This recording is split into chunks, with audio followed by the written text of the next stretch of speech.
All right, Scott, take it away. Great, thank you, Jane. Very excited to be here with you all. We at MBVA love Colorado State University, and for decades have hired staff who've graduated from there.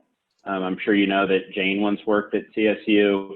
Right now in our, what we call the Denver Outpost, we have several CSU grads sitting right next to me who went through the program and are now practicing here. So it's exciting to share an introduction to landscape architecture with you. What I'm going to do is go through a few projects by scale. I'm going to start with some of our principles at MBVA and then go through those projects by scale, and then maybe share a few next steps about what I'm currently working on and thinking about. So without further ado, I will share my screen. We have 272 slides to get through. So I hope you all have had your morning coffee, and if you have any questions, feel free to ask them. So every time we interview a new hire, I love to tell them that landscape architecture isn't really a profession, it's more of a lifestyle. And what I mean by that is there's so much involved with the craft of landscape architecture and the time it takes to master it that you really need to absorb it into kind of all aspects of your life. That's one of the best things about it, is that, you know, even Michael Van Valkenburg, who's in his mid-70s, is still fascinated and challenged by it. It's not like accounting where you kind of get your CPA license and you do generally the same thing over and over and over. There's always a new challenge. There's always more to learn. There's always a way to do things better. And that's what's so great about it. My journey into landscape architecture started in 2004. I was wandering through campus and happened upon the Natural Resources building, walked into it, and just smelt so much creativity in the studios. And I could smell the modeling clay and trace paper, and it just seemed like such an energetic and creative place.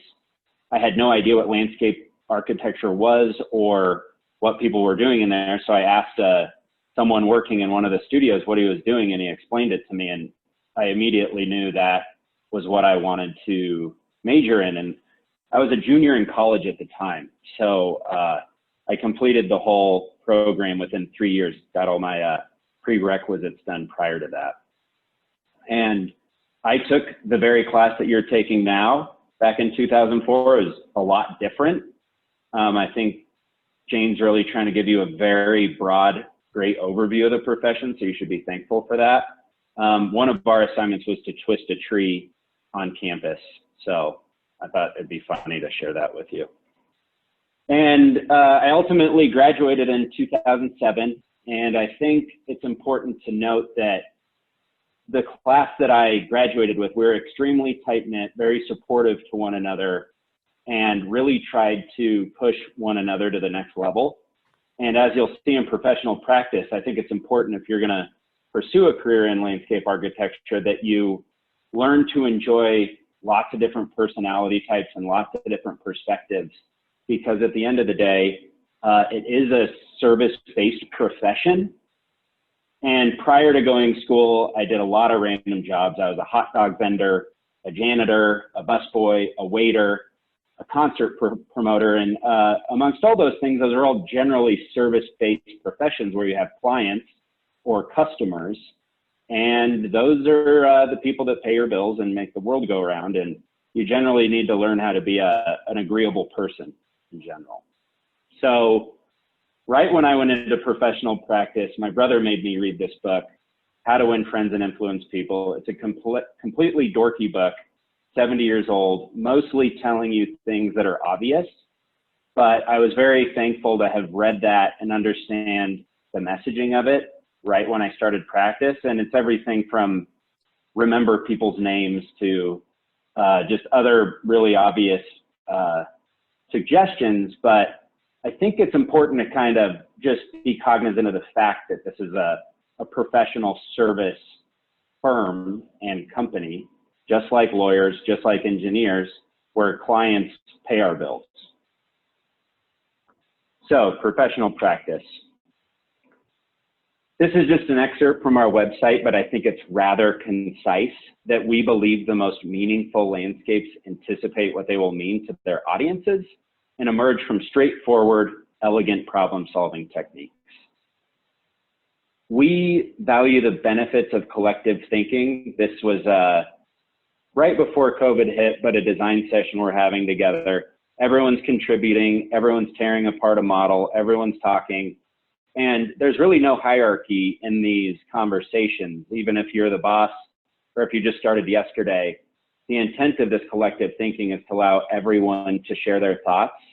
And oftentimes, you know, the youngest voice has some of the most innovative ideas. So it's important to value everyone's perspective regardless of how long they've been working. We're a firm that completes projects from design through construction. In the profession, I wouldn't say it's rare, but our firm is known for completing so many projects and building them. And just thinking about the process from the very first sketch idea to implementation requires a really broad range of skill sets. And we constantly make models to explore design. These are sometimes very quick and dirty, sometimes very refined and polished, but we think it's a great way to communicate sometimes what's complicated to describe. You'd be surprised how challenging it can be to describe a park to people and all the components. So a model provides you to kind of look at it at any angle you want and to do really, you know, draw your own conclusions about the design.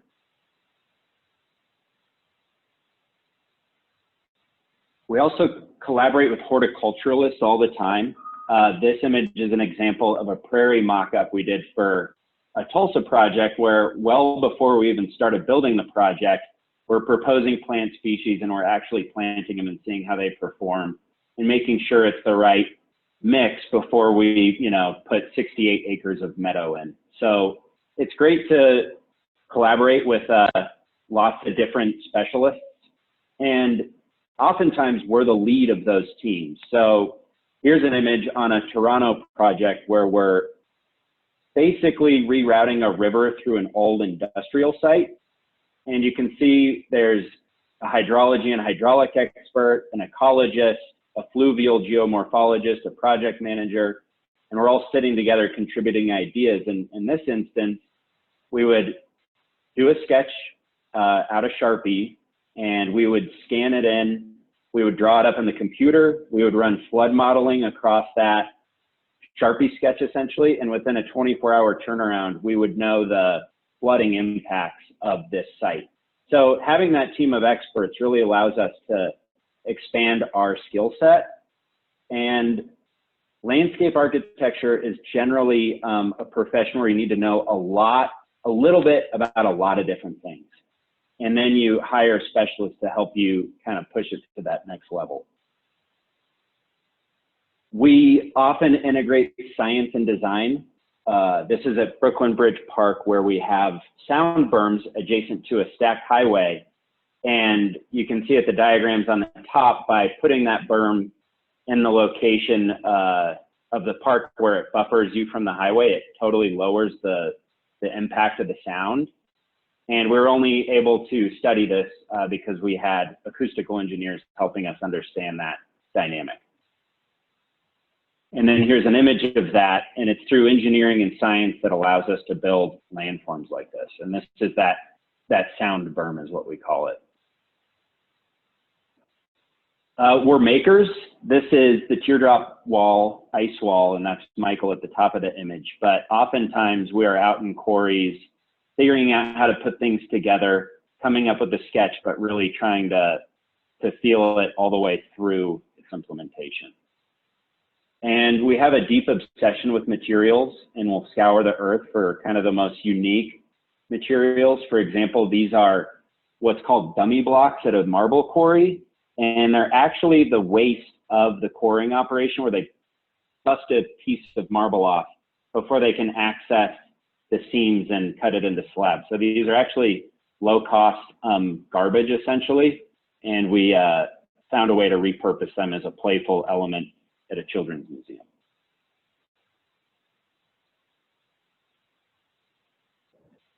We often listen to the public and what their needs are. I think it's really important when you're making a park to know the local community and understand what their needs are. And we try to make design easy to understand. Like I said earlier with the physical models we make, this one's about I think a 25-foot long model we created for Tulsa. And we just spoke around it and talked about it, and people could touch it and feel it and really understand the design at a granular level. And we immerse ourselves in the cultural and natural history of sites.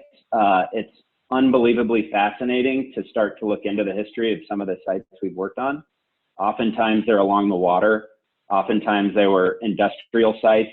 And a lot of times bad things happened environmentally on them, like oil gasification plants or coal refining and whatnot. So really understanding about the cultural and environmental history of a site is critical to our work.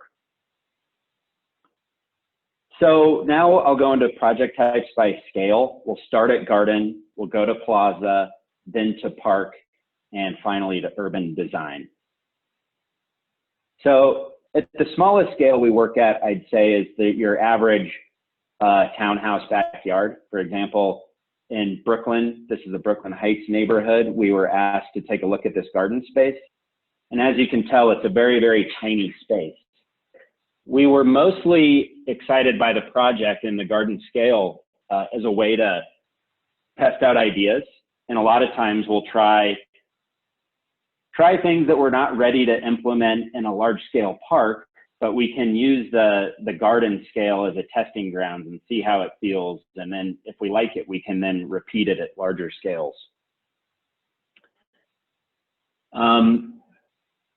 Michael and I worked on this very closely together, and I think what we wanted most out of the garden was for it to feel larger than it is by using basically photography techniques of foreground, middle ground, and background, having elements disappear behind other elements, and then this contemplative paving pattern that really slows you down, really makes you look at your feet, really makes you understand the intricacy of both nature and the design itself. So essentially what we did was we took masking tape and just tried to tape out this paving pattern. And then ultimately we took that paving pattern, we cut mica schist stone and then infilled it with a granular pavement. And that's the image you see here.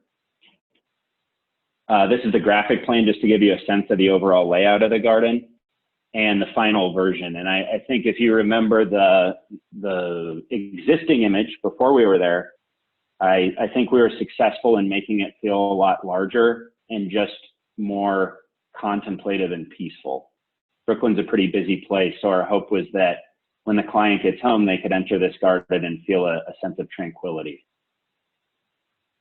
And then another image here. This is a drone photo just because we love drone photos. And now on to the plaza scale. I think you'll notice that as the project size increases, the complexity of the project increases. Jacob Javits Plaza is in Southern Manhattan in Community District 1. And it's really the civic core of the city. And as you can see, there are really serious buildings around here. You have city prison, family court, federal buildings, all sorts of extremely important buildings where very serious things are happening. And I think our very first instinct is we just wanted something delightful to be in, something that kind of counterbalanced the heavy use of these buildings. To take a step back in history, as I mentioned earlier, this site was the historic location of the Tilted Arc, which is a sculpture that Richard Serra created, and it was ultimately destroyed. In the 80s, most people didn't want really tall metal walls that you could hide behind and perhaps unsafe conditions would occur.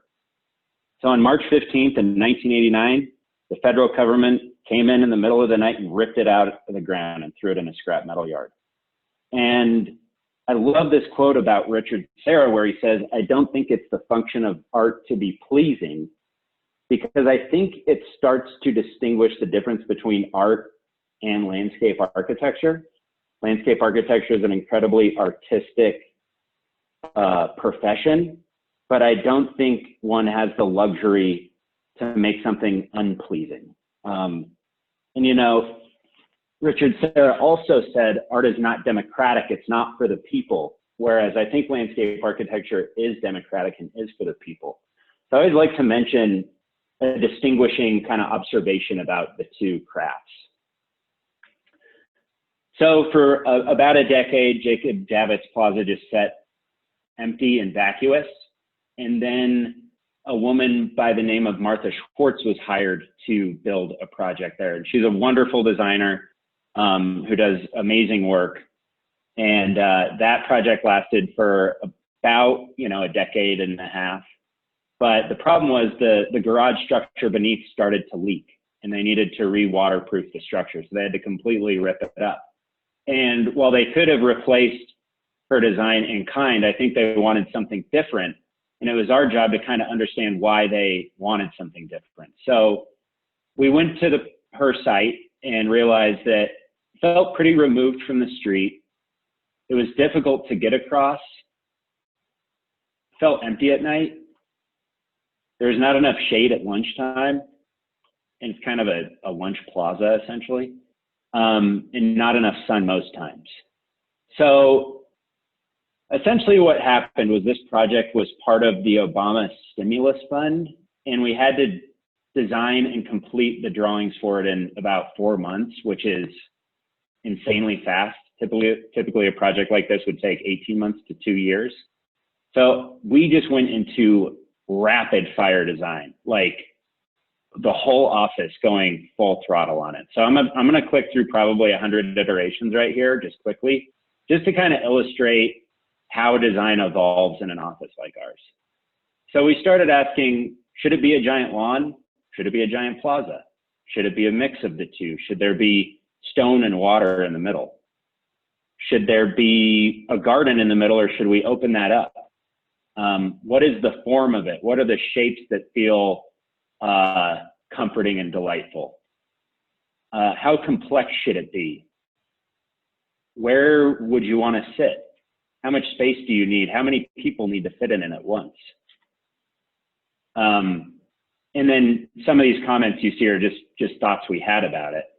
But as we went through the design iterations, we ultimately started to get grounded in some very preliminary ideas. And one was a big sunny lawn, where we would generate very quick models of the schemes to get an understanding of the three-dimensionality of it.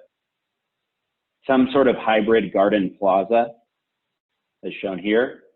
And then perhaps something with a watery core that you would kind of discover and be surprised by, as shown here.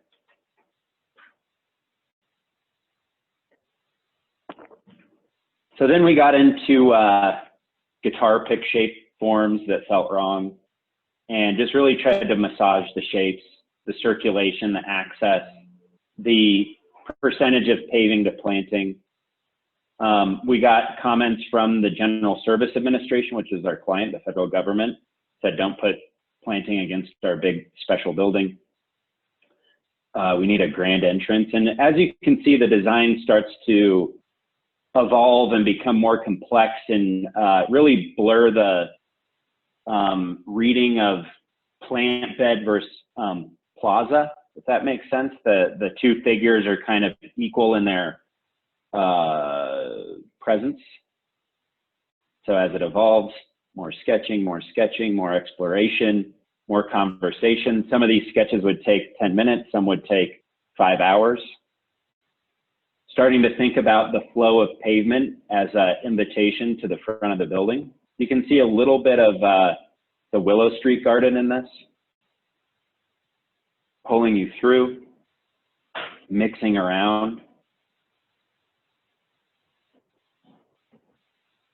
And just continuing to really explore those shapes and their relationship to how people use the space.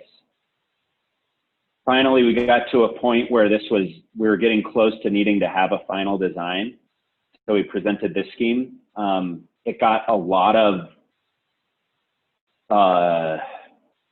opinionated feedback, I'd say, because these are extremely serious buildings and we're doing these kind of silly shapes in some people's opinions with silly paving patterns. They wanted something much more serious, something much more ordered, something that felt like the architecture around it was being complemented by.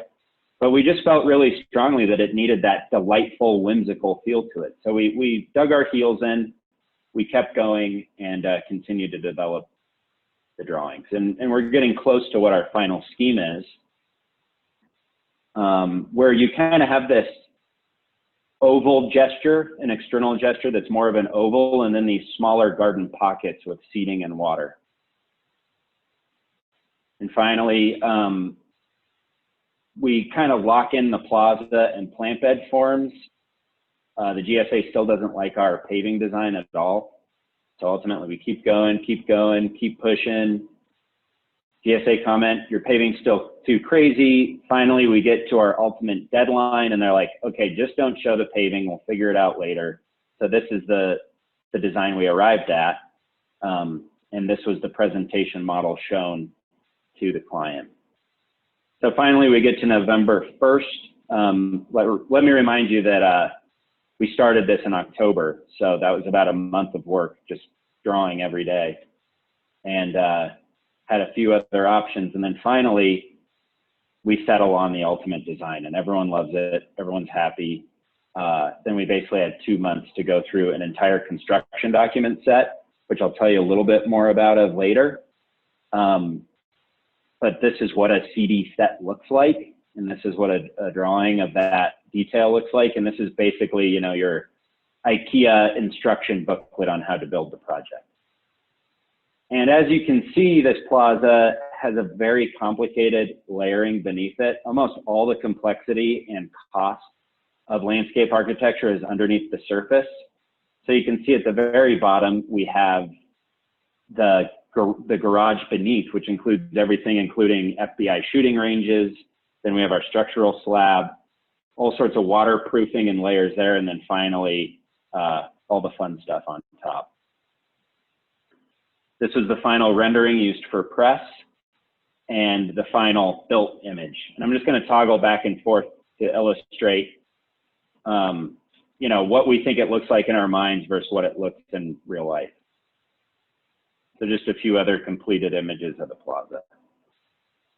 You can see the building facade is reflected in the paving design, which the GSA was very excited by. And finally, that kind of delightful, whimsical quality we were going for, which we hope that that's how people feel in this space.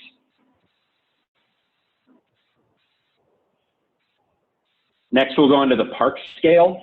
And I'd like to share a few thoughts about Maggie Daley Park, mostly the construction of it, because I feel like the plaza scale I just shared with you is more about the design process, and this is more about construction. And parks are very complicated to build, probably way more complicated than most people would guess, but that's what's fascinating by them as well. And it's influenced by so many different things. It's influenced by land availability, the found conditions of the site, the governance of that particular piece of land. Oftentimes, lots of different jurisdictions have a say on it, the funding sources, the budget, what the community involvement is, and then ultimately who's going to manage it now. So there's a lot of different angles you need to think about as you develop a park. I don't know how many of you have been to Chicago. Grant Park is a very, very large park along the waterfront, and we had the northeast corner to look at. And it was generally a mosaic of a few different landscape areas. There was Peanut Park, the Cancer Survivor Garden, a mini golf course, and Daily Bicentennial Plaza. And our first intuitions were to really try to combine all of those subspaces into one big cohesive park. So the edges are very complicated at Maggie Daley Park. There's bridges to access it because it's walled off.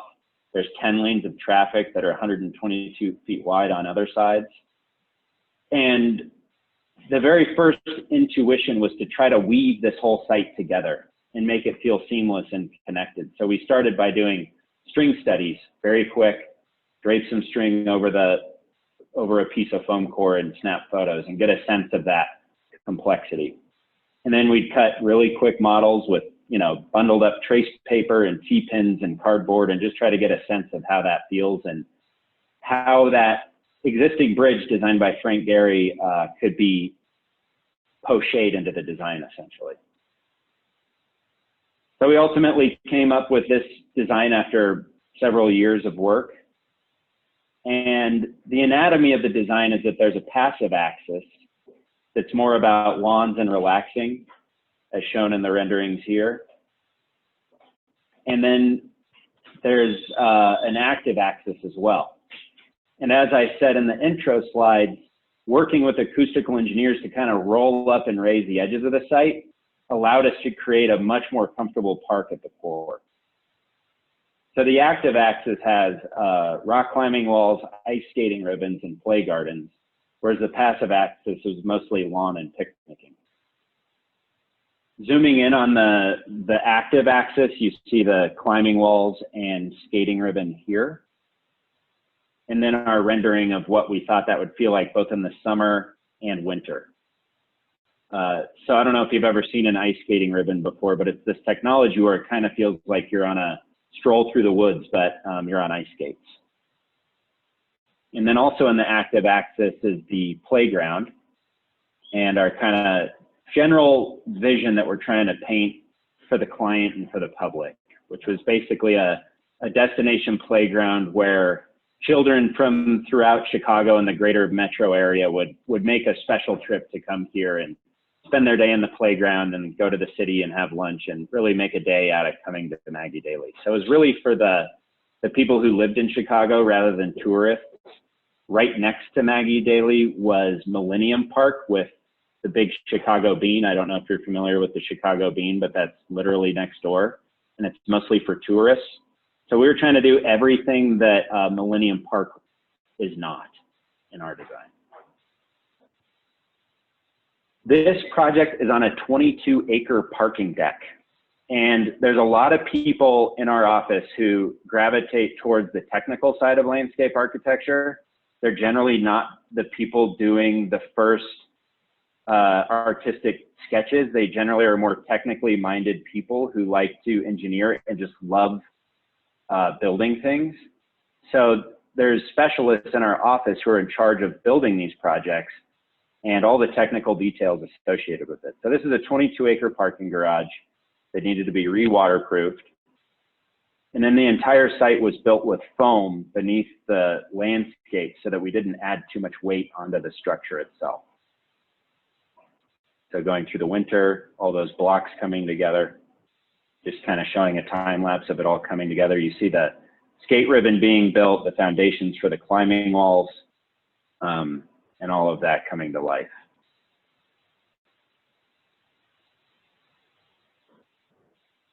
There are also interesting opportunities where there were a lot of mature honey locust trees in the park, the existing park.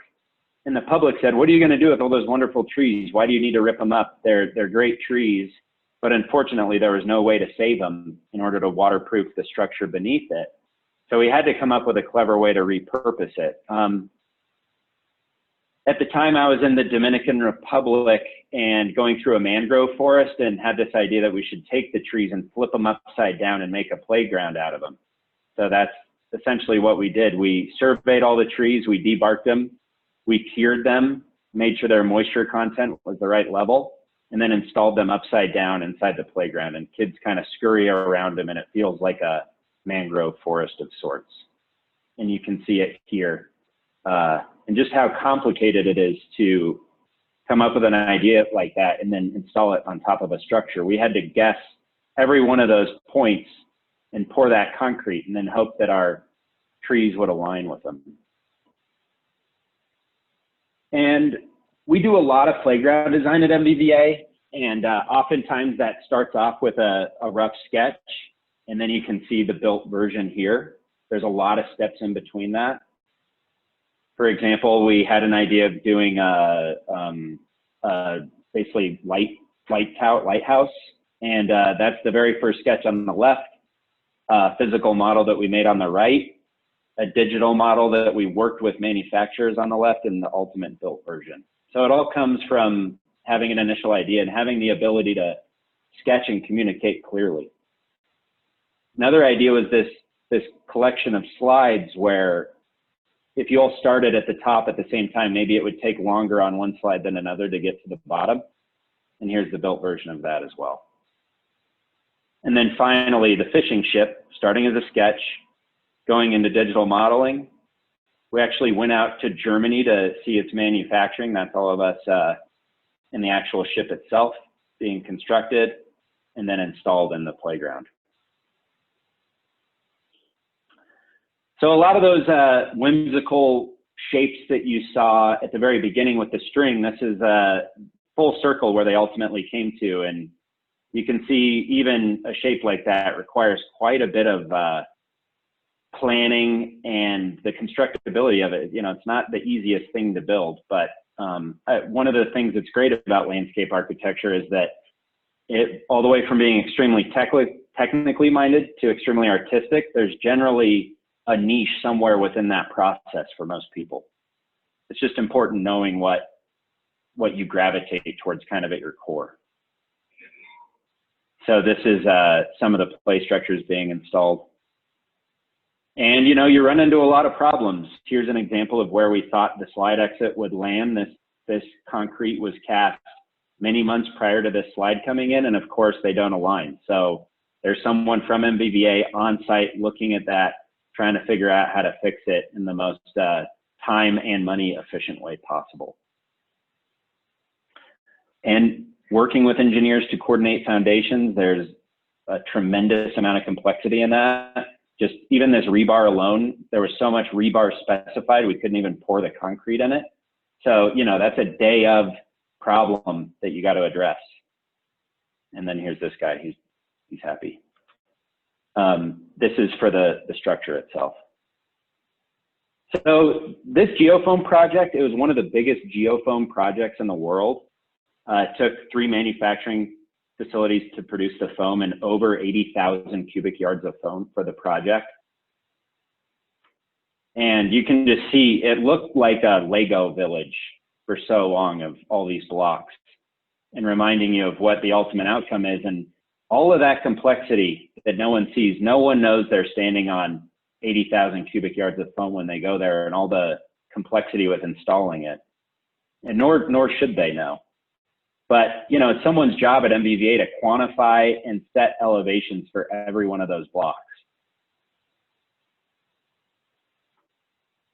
And just looking into, I think it's always good to show you examples of construction drawings because they're so integral to our work. So just giving you a sense of the broad range of drawing types you would expect to utilize if you were to pursue a career in landscape architecture. And then details, construction details, where we're trying to describe the layering of pavement and what goes underneath it, is something that, you know, lots of time and energy are spent on. These are coordinated with lots of experts, and ultimately they look pretty abstract until you understand how they relate to kind of the real world constructability of a site.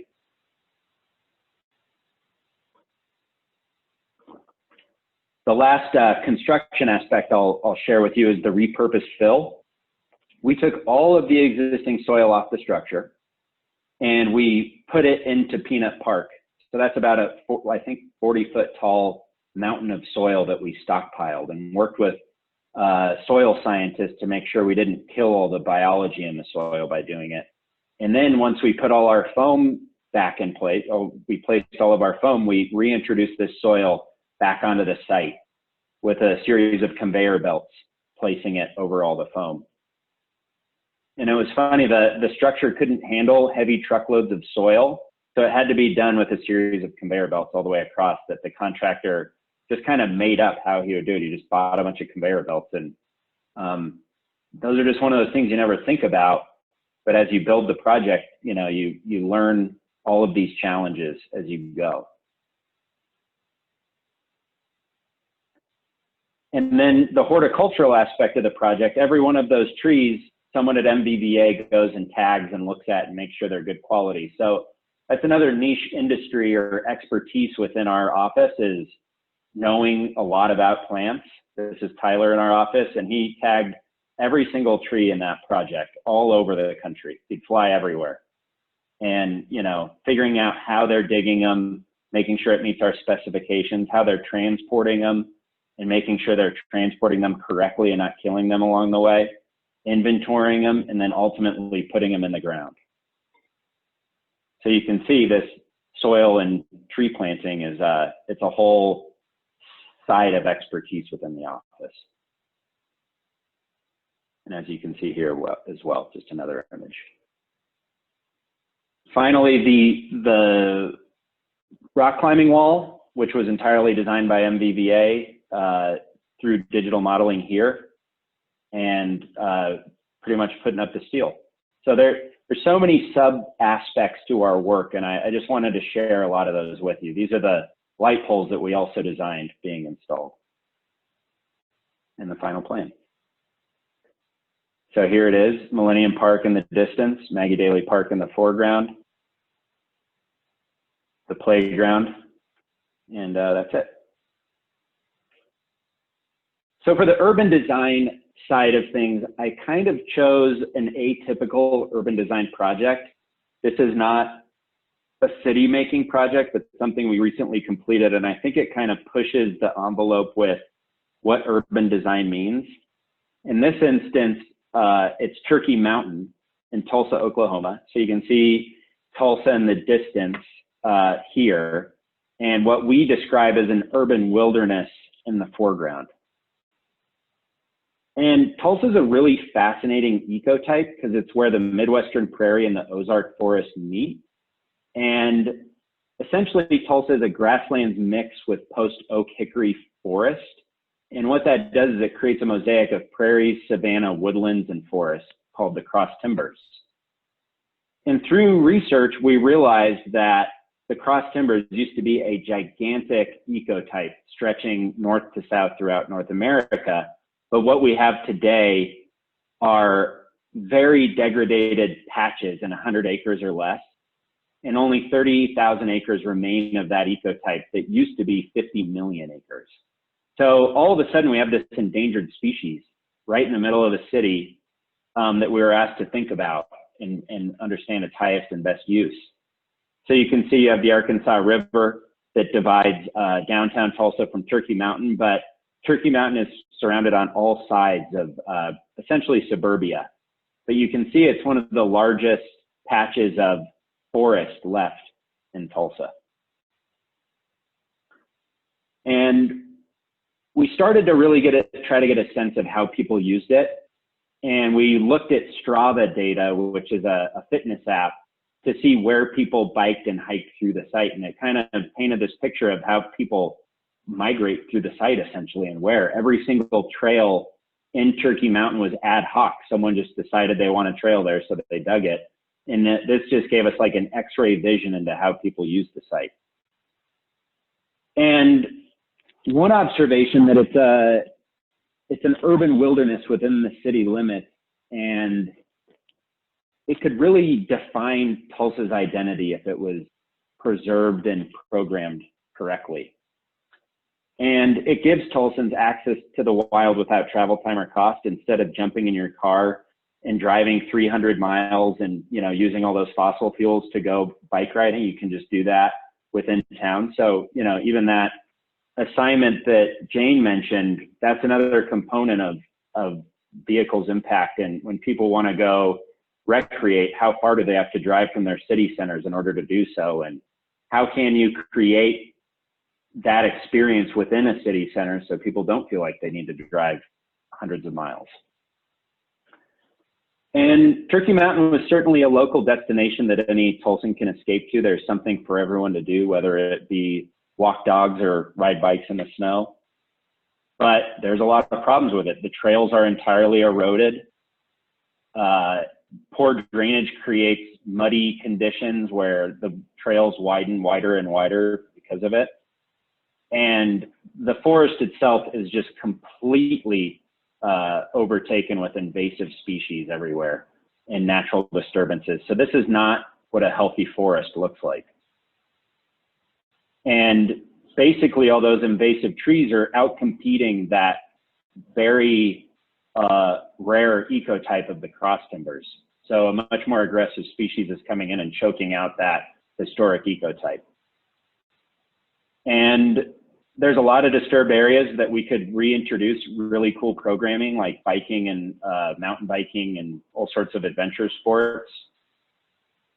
And there's also a creek to the north of the site that's inaccessible and struggling as well. So really trying to understand its existing condition, how it's used, and how we can improve it. And access in general is through private property in very sketchy ways. So we had a series of public meetings, and what they told us was, don't touch Turkey Mountain. It's fine as it is. Everyone should have access, but do not mess with our perfect little mountain. There's nothing wrong with it. Sure. So we're like, okay, fine. We will preserve the core. We'll improve the ecology, but we're also going to look at the land around the entire perimeter, try to make this patch of forest even bigger, and then add really exuberant, exciting adventure sports programming around the site. Luckily, some cities have done this already. It's always nice to have precedent. And this is the Knoxville urban wilderness, where some members of the public in Knoxville decided they wanted to take all the big patches of forest in their city and connect them with bike trails and hiking trails. And it's actually totally fantastic. And we had that as something to look to and learn from. But essentially what we came up with our master plan were 4 major components: restored nature, new access, sustainable trails, and exciting program. So how do you restore nature on a site like this? Just like Colorado, our forests are completely overgrown and are touching canopy to canopy. So when a wildfire comes in, it just goes nuts, as we all experienced this summer. Most of these ecotypes want to be a mosaic of prairies and forests. So this is a healthy forest on the left. That is an unhealthy, overgrown forest on the right. And fire management is how nature has handled it and how indigenous cultures before us handled it, and something that we wanted to take a deep dive into. And there's already uncontrolled burns happening on the site. And if they're uncontrolled, all of a sudden you can have 800 acres on fire at once. And if you do it in a managed way, it can be much more sensible. So again, I think a reoccurring theme, we hired an expert to help us understand it. In this instance, it was John Weir, who's a natural resources expert and fire manager. And he really tried to help us understand the difference between a wildfire and a prescribed fire. When the general public hears you're going to burn a place, they think about the image on the left. But really the way we need to be thinking about our forests in our modern day and preventing fires for so long, we need to start doing it on the right. So wildfires are out of control. They're caused by, uncontrolled means, and they're generally not good. But prescribed fire is something that's happened all the time, and it's organized, it's scientific, and it actually happens all the time. Prescribed fires in Oklahoma are 1 to 2 million acres annually. But looking back in history, the likelihood of burning and the mean fire interval is what it's called, is in Oklahoma, the mean fire interval is 2 to 4 years it should burn entirely. In Colorado, it's what nature would want is more seldom fires, but certainly more frequent than humans have allowed them to happen. So probably like every 20 years a forest should burn in order for it to be a healthy ecosystem. And that's healthy because it refreshes the flora and fauna, it controls invasive species, and it improves wildlife habitat. And there's a whole series of protocols to burn. It's a very organized process, and it needs to happen a day-to-day decision on when and how you're burning it. And essentially what we generated for Turkey Mountain, and we hope to start, if COVID didn't stall us, we'd be doing it now. So hopefully at the beginning of 2021, we developed a burn plan for the site where we essentially have 120 burn units where we'll go through. It'll take about 4 years to do the whole site, but subdividing into the smaller patches that are more manageable. And over time, those units get smaller and smaller because you've burned it out and you've flushed it. And the ultimate goal is to have 60 units where we burn each section slowly. And we worked with Greg Kuntz, who's a wetlands restoration expert on the water aspect. And I just think it's fascinating what this industry does, and I wanted to share it with you. But this is a creek in 2014, you can't even see it existed, and they renatured the creek. And this is all designed landscape. That all that wood is engineered and stabilizes the banks of the stream. And it's just one of those instances where when we can team up with specialists like this, we can do great things. Some more images of that as well, the before and after. And really reversing the hand of humans on impacting our landscapes. And ultimately what we want to do is, we think Turkey Mountain has the potential to make an imprint on Tulsa's identity. And when people think about Tulsa, they think about this place. And it can certainly have a tremendous economic impact. Bentonville, Arkansas is one place where it's just known as a mountain biking hub, and there's a tremendous amount of tourism from it. So really trying to think about at a city scale, what would incentivize the government, the city and state government to really improve this place. So you always need to make the arguments for economy and environmental and social challenges. And we have our ultimate master plan. So this is kind of a unique urban design project, but it's certainly an urban design scale. And then I'll just finish up. I just have a few slides about kind of what's next. At the beginning of the presentation, I mentioned how Michael's in his mid-70s and he's still completely fascinated by landscape architecture. And I'm about 14 years into practice and still really trying to push my own abilities, my own envelope. How can I use my free time to explore design in ways that professional practice doesn't allow me? So I've really just been trying to get more into sketching better. This is a playground in Toronto that we're designing. So hopefully in about 5 years, you'll be able to frolic around on this structure, but just really trying to figure out how to clearly represent ideas and also figure out constructability and all sorts of stuff in a sketch. Here's another version for a biotech campus that I've been working on and really trying to draw inspiration from different places for playground design. And just really try to continue to hone my drawing skills. Even after 14 years, I feel like there's so much more work to do. This is a space station playground. And then thinking about different furniture prototypes, taking a tree upside down and carving a chair into it. I've also started to get into milling lumber. This is an elm tree that fell down nearby my house and we milled it. And then starting to make furniture prototypes. So here's a log that I have. This is my front yard, and really trying to carve it into a prototype and then maybe use that for a park someday.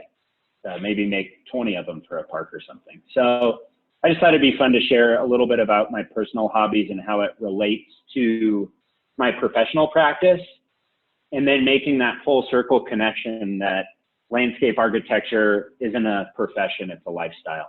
So that's the end of the presentation. I really appreciate your time, and if you have any questions, I'd be happy to answer them.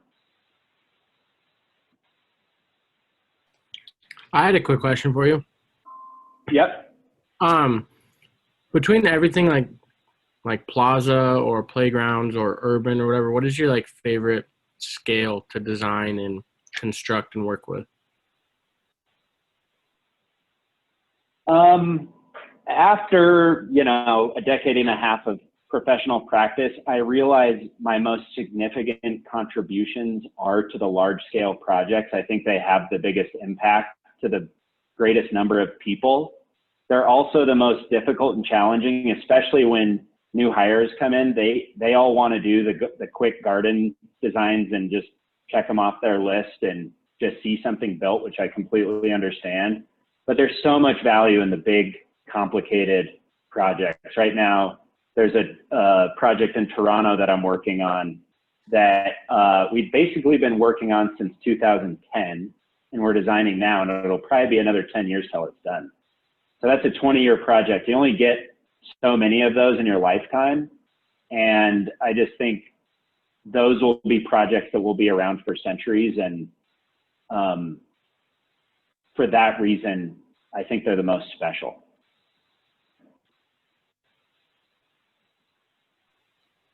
I have a question. So Yep. for the Turkey Mountain project, that is, I guess, somewhat more of an unconventional aspect of landscape architecture. At least I feel like a lot of people don't envision that kind of aspect of that landscape architecture when they think about it. And so I really saw like kind of like a theme of like sustainability and ecological health in that. I'm just wondering if you can think of any specific projects that MVVA has done, maybe with something that's like more focused on like a community garden or something along those lines, like with that focus of sustainability.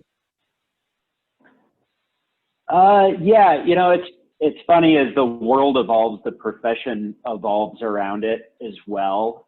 And we have done community gardens. We're designing the Obama Presidential Center in Chicago, and there's a major community garden aspect to that Michelle Obama wants to kind of oversee, because I guess she's a pretty big gardener. I don't work on that project, others in the office do. But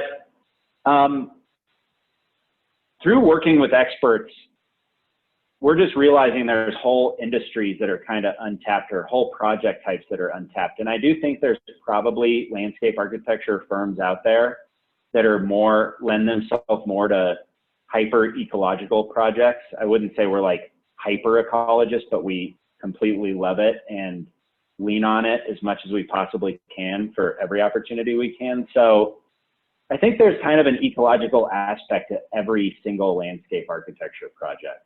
And it's funny that architects have LEED certification for their buildings, which basically defines how environmentally minded they are. But landscape architecture is inherently environmentally based. And there's always something you can do, whether it be create bird habitat in a park or whatever. I think it's kind of integral to every single project we work on. I hope that answers your question. It's kind of a circular thought process. Yeah, thank you, Scott. I have a quick question.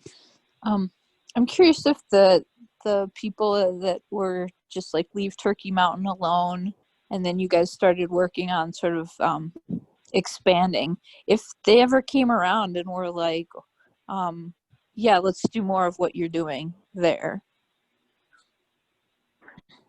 I would That say makes sense. that, yeah, no, it totally does. I would say that the master plan received unanimous support by everyone, but a lot of people were like, okay, well, you should definitely improve the environment and ecology of the middle. Like, if we were to choose what you would build and what you'd not build, our first choice would be you just preserve the middle. And if you want to add the stuff on the outskirts, go right ahead, but we don't care about that. And our response would be, well, you're an existing user of Turkey Mountain, you've gone there for 30 years, and we're really trying to think of recreational activities for everyone in Tulsa. So no one has to travel to go to, Colorado to go hiking. So it's always hard with public process, because you only get the feedback from people who generally are available on a Tuesday at 7 p.m. to go to a public meeting. And oftentimes underserved communities don't have that luxury, or young families, or, lots of different demographics. So it's all about trying to speak for everyone and think about everyone in those processes. Thank you. Yep.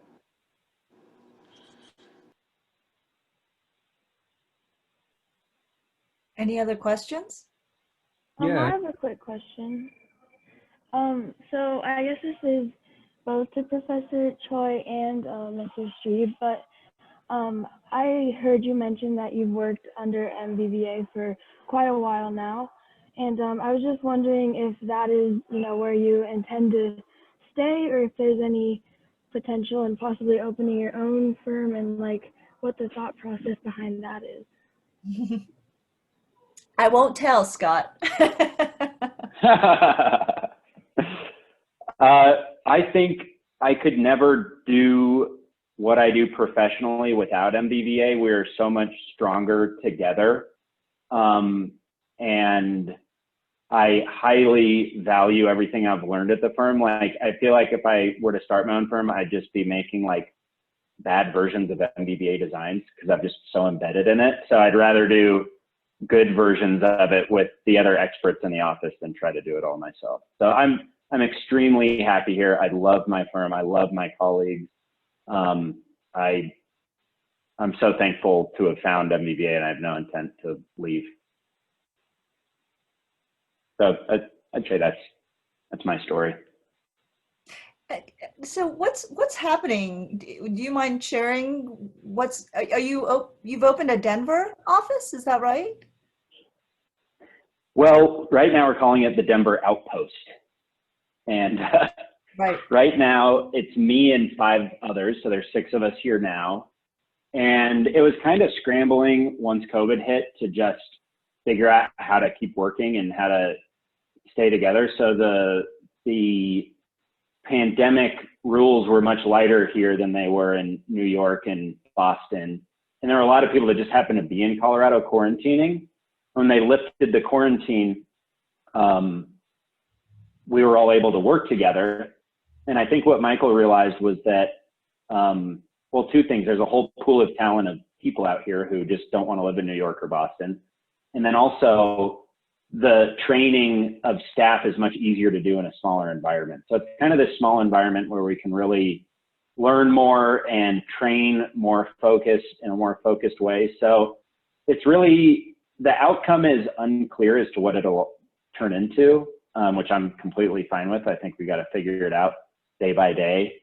And recently Landscape Architecture magazine caught wind of it and is asking a bunch of questions for an article that we don't know how to answer. So that's where we're at right now. We're like, we don't know what we want to say officially yet. So that's kind of where it is. But we're all really happy here. Good. Okay, you'll let me know if you need interns, right? Of course. Yeah. Okay. You'll be the first person to call. That was an excellent question, Professor. Other questions? I thought someone else had spoken up. I thought it was very interesting, Scott, that you brought up your book on from Dale Carnegie. I think that's an amazing book, and I recommend that to book people all the time as well. But I was curious. You mentioned there's different niches in the profession, whether it's the technical side or the artistic side. Do you have a specific niche yourself in the field? My niche is generally the early concept design work and figuring out how to take a lot of people's input, whether it be clients, technical exports, or just internal design ideas, and getting them all on paper cohesively, and just kind of presenting and training essentially. But I've gone through all of the steps. I've done construction documents, I've done construction administration, and I think at MBVA, we try to get everyone to do everything at the beginning. And after about 5 or 10 years, you start to specialize a little bit. But it doesn't mean I'm not looking at construction drawings and stuff as well. But I'd say my expertise lies on the front end mostly. I have a question about like your firm size. So I spoke with a landscape architect from Oklahoma, and he really recommended going into a small firm or a multidisciplinary firm. And I don't know necessarily the size of yours, so I was wondering what you thought about that. So we have 70 in Brooklyn and about 30 in Boston, and a handful here, so we're about 100. I could see the logic of the person telling you that.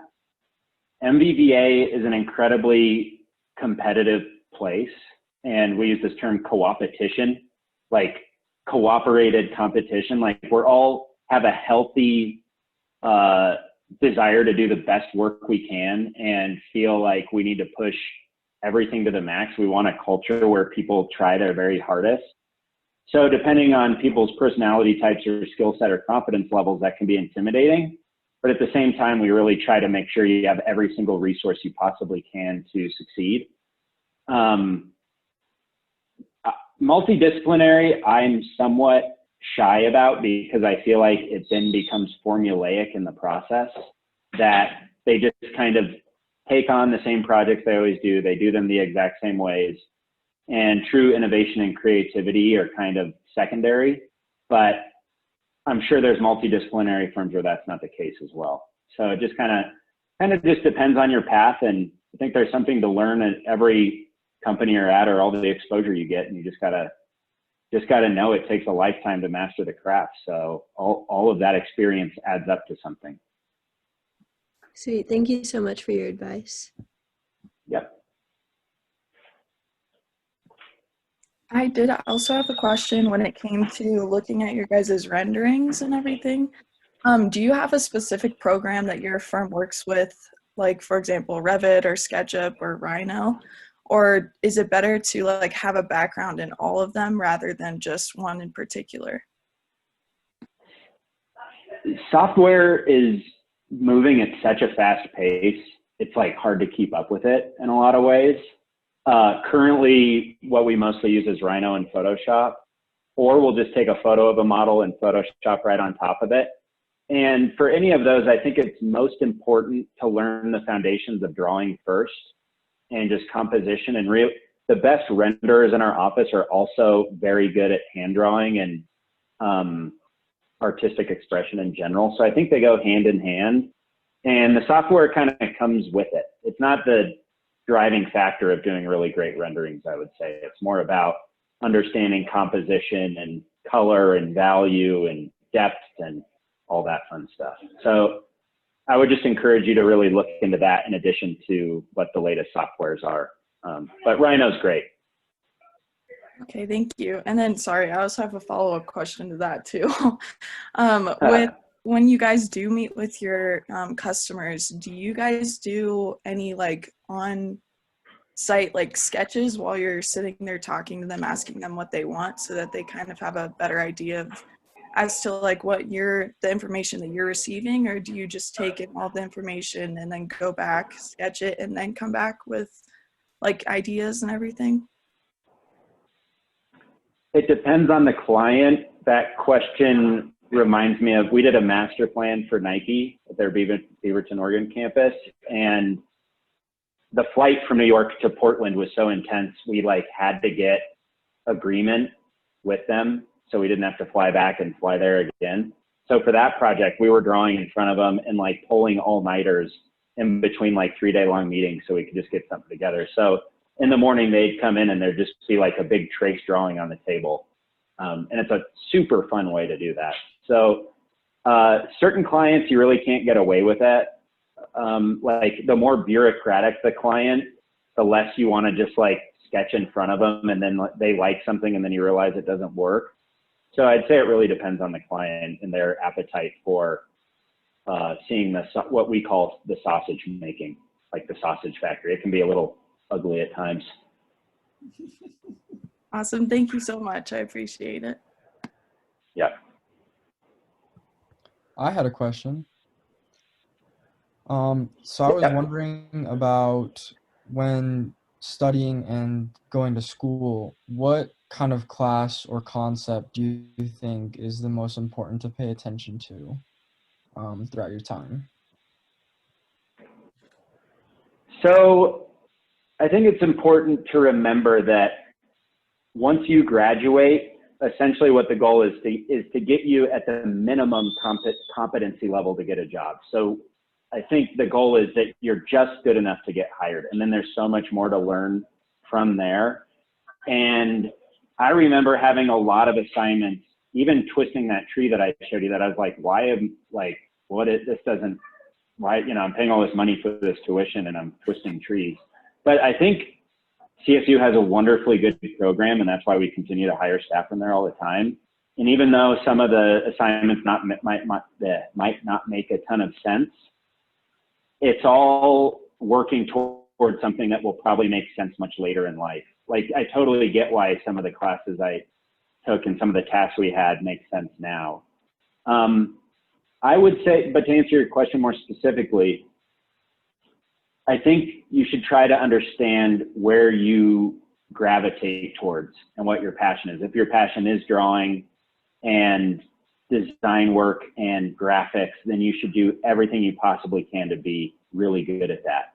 If you're more interested in how things are put together and constructability and technical things, and a lot of people used to be in engineering school and dropped out and went into landscape architecture because it's slightly more creative, but they're still technically minded. For those types of people, I'd say you should really try to hone those skills, but also not limit yourself too. It's kind of an oxymoron, like get really good at the things you like, but also force yourself to get good at the things you don't like, so you're more well-versed. Does that answer your question, or?